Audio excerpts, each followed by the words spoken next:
time the city is preparing to open up shelters for migrants that have been processed, the two EPIC vacant schools are on standby to receive migrants. KTSM News reporter Carla Draxler has this report.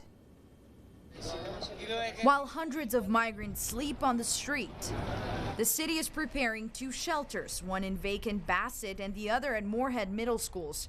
Those shelters meant only for migrants that have been processed. If we do offer any services through money that's given to us by the federal government, that money would not be available to us at that point. So far, the city has received a little over $20 million of federal funding, and they want to make it last. They will be opening the shelters depending on the needs. Everybody wants to know how many people can we put in these facilities.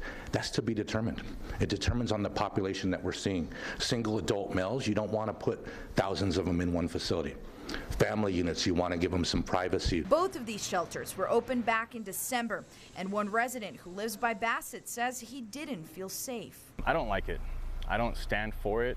I feel that, we're all human, but there's a process in place of how to do things. While the city declared emergency for funding, the county commissioner's court decided not to follow along. I personally, last time we didn't get anything out of having an emergency declaration. County Judge Ricardo Samaniego says he fears the state of emergency will trigger state's response that he thinks is not helpful. I mean, all we got was more patrols and barbed wire, and that doesn't help, because when you're channeling properly, then you can control the flow.